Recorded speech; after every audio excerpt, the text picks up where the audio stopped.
Egunon historiozaliek. Gaurko bideoan nire liburu baten inguruan hitz egingo dut. Zauri eskutuak. Ongi etorri Sorgin etxera.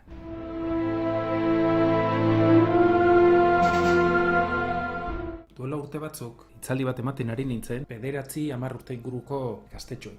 Eta hor, liburuzainak utzita zituen nire liburu batzuk, azalak ikusten ziren, eta galderak etorri zirenien, batzuk hasi ziren galdezka, eta liburu hori zerrena da, eta hori zerrena da. Eta zegoen justu Zauri eskutuak liburuko azala, ikusten da hor mutiko bat, babesten bezala. Eta galdetu zidaten nien, eta hori zerrena da.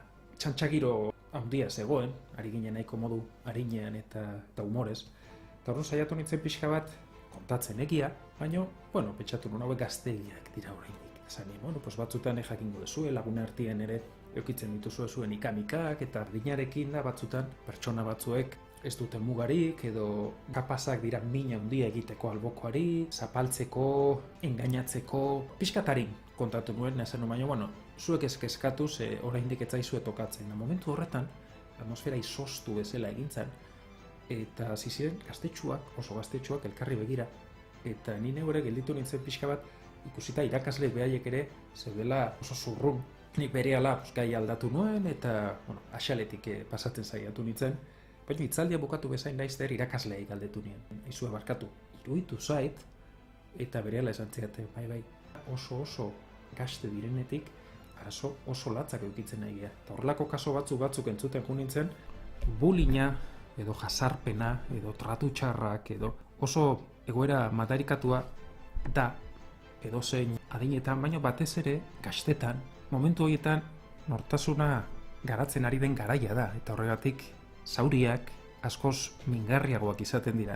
Eta eskoletan da egoten naizenean, etengabe jasotzen ditut ideiak edo proposamenak, idatziko zenuke ez dakize gairen inguruan edo, eta juten naiz ideiak beti biltzen naiz. Eta horietako ideia batzuk hor eukitzen ditut urteetan, batzuk erresagoak dira, divertigarriak badira, edo abentura, edo ezaguera, edo pertsonaia historikoak, eta beste batzuk oso zailak dira, ze nik egile gisa, pentsatzen dut egile askoren moduan, idazteko orduan, erabat sartzen naiz. Ni hain naiz pertsonaia bat osatzen edo, eta pertsonaia horrek hor ikusitakoak, ikututakoak, bizitakoak barru-barrutik sentitzen ditut nik ere. Eta horrek gaiak zaila direnean, mina, gaixotasuna, heriotza kolpatu egiten zaitu. Hala ere, etengabe ari nintzen entzuten eskoletan iaia erregoa zen, irakasliek, guraso batzuk, ikasle behaiek, behin da berriro eskatzen zidaten zerbait, eskolako arazoen inguruan, eskolako ikamiken inguruan, bortizkeria askotan, ez da lina izaten dana. Konponbidea, ez da errexaz, ez dago konponbide bat. Arazo bakoitzak bere ezaugarriak ditu, eta aditu batzuek bide batera ezinak proposatzen dituzte. Kontrajarriakia. Zaila da zehaztea zein dan arazoaren muga, eta zaila da zehaztea ze demontre egin daiteken hori konpontzeko. Liburuko protagonista da Iria. Neska bat, hasieran ez dakigu zergatik, baina berehala adierazten da beste eskola batzuetan egondala oso gaizki pasatu duela, eta horregatik iristen danien eskolara, eskola berri batera, bera dago tentuz, bera dago lekuz kanpo, eta justu eskolara sartu bezain laizter, topatzen du hor gazterrean irakasle bat jipoituta lurrean odoletan. Iria berehala beldurtu egiten da, logiko, egoeragatik, baina baita aurreko esperientziengatik. Berehala hasten da pentsatzen, nu sartu naiz berriro ere. Horrelako historiak idaztean, ibiltzen naiz han hemen edaten, eta oso latza izan da, leku diferentetan, hainbat gaztek, irakasle batzuek, kontatu dizkidatenean zer gertatzen diren. Liburu honekin, saiatu nintzen pixka bat kontatzen, jasotako hainbat historiotxo edo, saiatu naiz ez izaten oso gordina horra aipatzen diren historio guztiak izan dira, entzundakoak edo jasotakoak, batzuk arindu egin ditut ustez nahiko badagoela. Nahi nuen azan pixka bat agerian utzi hor dagoen problema. Saiatu gaitezke pixka bat neurri batien goxotzen egoera batzuk. Nik uste dut garbi daukadan gauza bat dela, batez ere ezin dena da ukatzea hor dagoenik. Ez batzuk esaten diate, ez da hil larria. Ezagutu izan ditut kasu batzuk oso larriak eta oso tristeak.